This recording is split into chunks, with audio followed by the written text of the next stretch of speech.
Shalom Bapak Ibu semua, setelah saya membahas masalah teologis yang muncul dan potensi Nestorianisme ketika salah memahami peristiwa salib, yang mengatakan bahwa hanya kemanusiaan Tuhan Yesus saja yang mati, dan bagaimana hal itu membuat doktrin keselamatan yang alkitabiah menjadi tidak sempurna. Dan pembahasan saya itu tidak membuat doktrin Tritunggal menjadi cacat.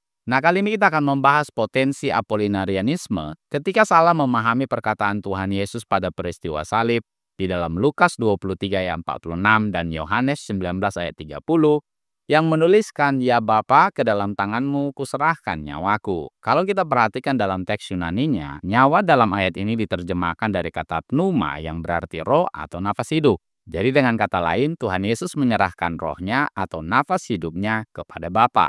Nah, mungkin ada orang Kristen atau hamba-hamba Tuhan yang meyakini kematian Tuhan Yesus pada peristiwa salib diartikan sebagai terpisahnya roh Yesus dari tubuhnya. Kalau ditanya lebih lanjut, roh Yesus itu sebagai roh yang ilahi atau roh manusia biasa. Maka banyak orang Kristen, para akademisi Kristen dan hamba-hamba Tuhan mengatakan, rohnya yang ilahi dong Pak Jul. Nah, ketika Anda mengatakan bahwa roh yang ilahi itu terpisah dari tubuhnya yang jasmani, maka Anda sudah mengarah kepada Apollinarianisme, yang mana ajaran ini ditolak oleh gereja pada Konsili Konstantinopel pertama pada tahun 381 Masehi, Bapak Ibu, dengan mengatakan bahwa roh Yesus itu adalah roh yang ilahi, sementara tubuhnya adalah tubuh jasmani manusiawi. Maka Anda telah menjadikan Yesus tidak sepenuhnya manusia.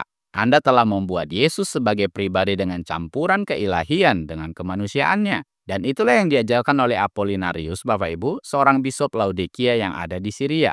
Nah, lebih lanjut kita akan dibantu oleh literatur ini. Di dalam The New Dictionary of Theology, Historical and Systematic, Apollinarius adalah uskup Laodikia di Syria tahun 351 sampai 390 Masehi. Dia menyangkal bahwa Kristus memiliki pikiran manusia dan logoslah yang menggantikannya. Di dalam The Thistleton Companion to Christian Theology, Apollinarius yang hidup tahun 310 Masehi sampai 390 Masehi menyangkal kehadiran pikiran manusia di dalam Kristus. Apollinarius adalah teman dekat Athanasius. Apollinarius menekankan keilahian Kristus tetapi menyangkal kemanusiaan Kristus yang lengkap dan utuh. Di dalam The New Dictionary of Theology, Apollinarius mengakui pribadi Yesus adalah campuran dari logos dan natur manusia yang sederhana dan terbatas. Yesus adalah kombinasi antara Allah dan manusia. Di dalam The Dictionary of Theological Terms, Apollinarius mengakui bahwa Kristus memiliki tubuh sejati dan jiwa. Lebih parahnya lagi jiwa hewani, Bapak Ibu. Tetapi di dalam dia, logos menggantikan roh yang rasional. Nah, jadi kalau kita kombinasikan dari beberapa literatur tadi, Bapak Ibu, ajaran dari Apollinarius adalah Yesus memiliki tubuh jasmani, namun jiwa dan roh manusiawinya digantikan oleh logos yang ilahi. Akibat dari pengajaran ini, maka Tuhan Yesus itu tidak memiliki rasionalitas manusia sejati, Bapak Ibu. Yesus bukan sepenuhnya manusia karena dia tidak memiliki roh manusia. Nah, mengapa ajaran ini menjadi bermasalah? Alasannya, yang pertama, bahwa jika Yesus tidak sepenuhnya manusia, maka penebusannya menjadi tidak sempurna.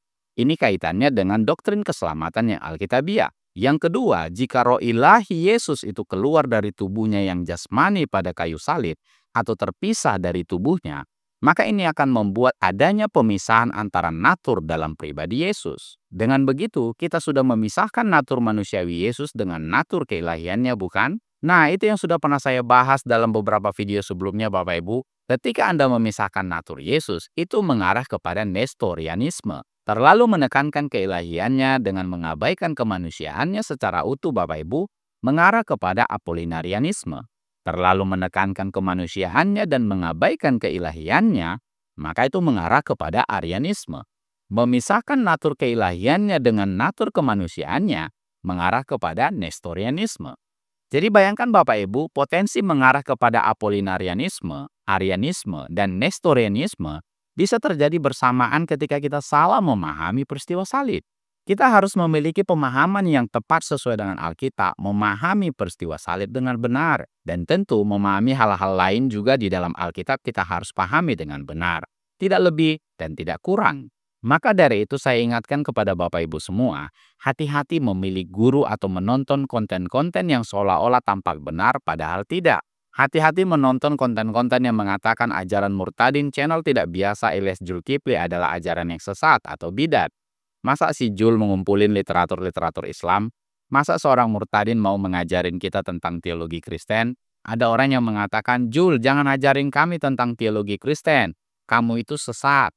Nah, saya ingatkan kepada Bapak Ibu semua yang mengatakan saya sesat, jangan ragukan kapasitas keilmuan saya tentang teologi Kristen. Jangan-jangan sebaliknya, justru keyakinan Anda yang tidak sesuai dengan ajaran Alkitab, tetapi sudah duluan membidat-bidatkan saya supaya seolah-olah Anda tampak benar. Saya mengasihi Bapak Ibu semua, ingat salah satu dari aplikasi kasih adalah tidak bersuka cita atau tidak senang atas ketidakbenaran dan ketidakadilan.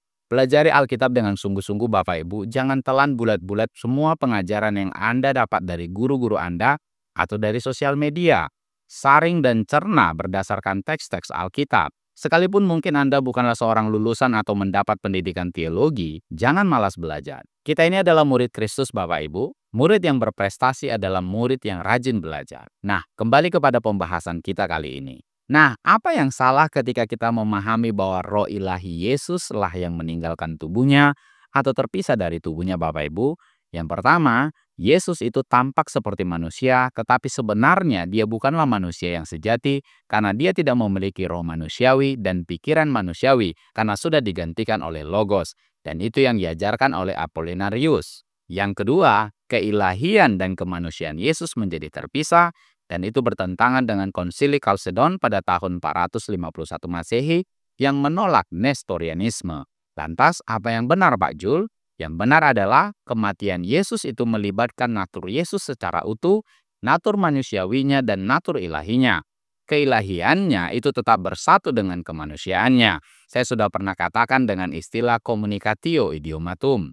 Meskipun Allah tidak bisa mati, tetapi karena Yesus adalah Allah yang menjadi manusia, dia mati, maka dapat dikatakan Allah itu mati. Tetapi bukan berarti keilahiannya menjadi berhenti atau tidak eksis. Allah mati bukan berarti keilahiannya mati atau tidak eksis atau berhenti. Allah mati di sini adalah keterputusan hubungannya dengan Sang Bapa karena menanggung dosa umat manusia.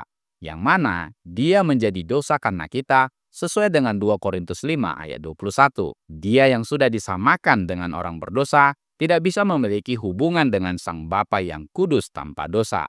Dan itu sudah pernah saya bahas dalam video-video sebelumnya. Demikian yang bisa saya sampaikan Bapak Ibu. Semoga menjadi berkat dan menambah pengetahuan dan wawasan kita semua. Jika Anda terberkati dengan konten-konten edukasi dalam channel ini, mari dukung terus channel ini Bapak Ibu supaya tetap eksis dan mengedukasi banyak orang. Channel tidak biasa, channel edukasi Kristen dan murtadin bagi kemuliaan Kristus di Indonesia maupun di bangsa-bangsa. Jangan benarkan yang biasa, tapi biasa kalian benar. Tuhan Yesus memberkati.